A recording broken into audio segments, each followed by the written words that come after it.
and fun thing to make because you can change it up based on the flavors of the season, based on the spices or herbs that you have around. It's great if you have company coming over. It's great if you have to bring something to a party and you don't have a lot of time. And of course, we have a lot of eggs on the farm, so eggs are a really quick, easy go-to, even if they're just hard-boiled.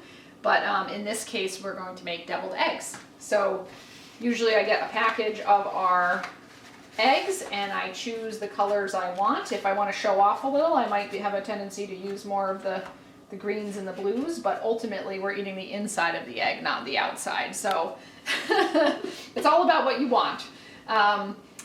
This guy right here is pretty cool, actually. Normally, my old school way of doing it until just 2 years ago was to get a pot and boil water on the stove to get these to hard boil.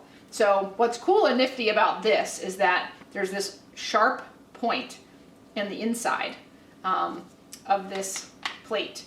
And what you do is you take the wide side or the base of the egg, not the top pointy end, but the base, and you put it right over the top and you press down carefully. You want the hole to go into the egg, not into your finger. So then you take it and you flip it over upside down so that the hole that you made is at the top of the egg. And you'll do that with each of the eggs. And this little unit holds 7. So that's how you know the chickens are eating the good stuff. I usually take the biggest one and put it in the center because I want to make sure the lid can close, but sometimes there's competition. This little unit also comes with this really nifty cup, which I highly recommend. So I'm going for hard-boiled eggs because our ultimate goal is to make deviled eggs, and the firmer the yolk, the better the result. So what we want is these numbers that are on the cup go from 1 to 7, and since I've put 7 eggs in here, I am going to use the number 7 to fill that water up to the line. So the more eggs, the less water. The fewer eggs, the more water is needed. And then I remove an egg and pour it into the base, pop it back, put the lid on, and then I take it and I plug it in. And then I wait for that horrifying sound. Meh! Now there are multiple ways to crack an egg, but I can literally just show you that if you crack down the side that we actually perforated, in this case it would be the flattest, widest side. There are multiple ways. You could do it this way and peel off large chunks, but because it's still warm and I'm wanting to show you this, this actually is sticking. So the question is, how nitty-gritty do you want to get in this process? Because there are lots of secrets. You could also roll it and have a lot of the shell come off altogether. A lot of people rinse it in cool water before they start de-shelling the egg. But when you're going for perfection, when there's company, it's important that you follow that strategy. All right, so now that my eggs are peeled, most of them are done really well, so this is perfect because they're presentation quality.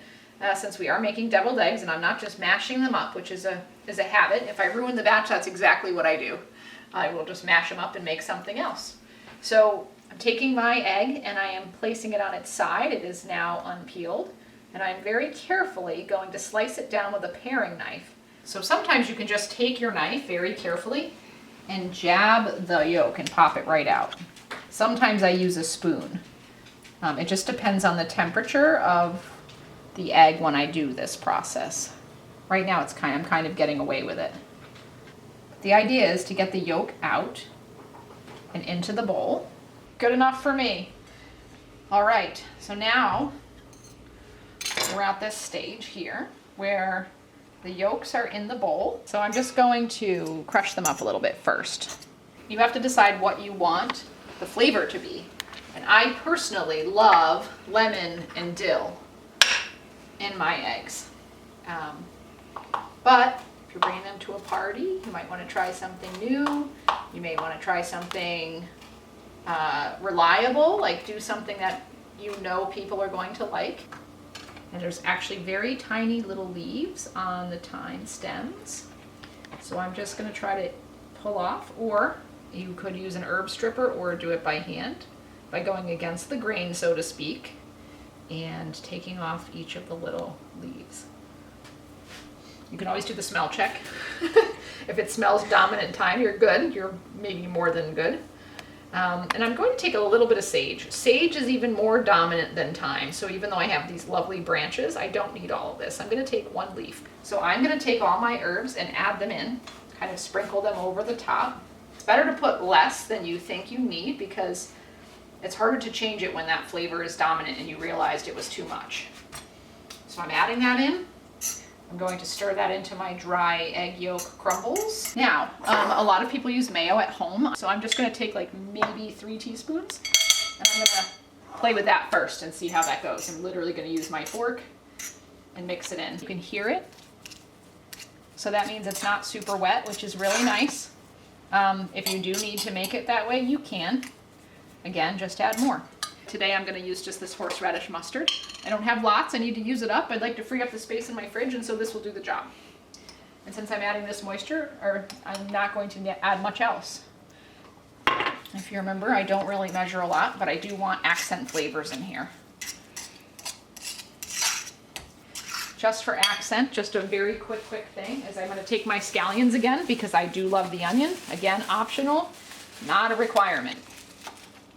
Take a tiny bit and throw those in. It adds texture, it adds color, and it adds flavor. Now you could just sprinkle it on top if you wanted to, but I really want the flavor to permeate, and I have another plan for my topper. I can smell the scallion. I love the smell. Smell is very important too. You can taste the whole way through. That's a good strategy. You might be full by the time you get to eat, but that's okay. Never hurt anyone. That's the benefit of drinking wine while you cook. So each of these I'm going to stuff with the yolk mixture. And then you have this beautiful setting. And it looks like you tried really hard for something that didn't take super long.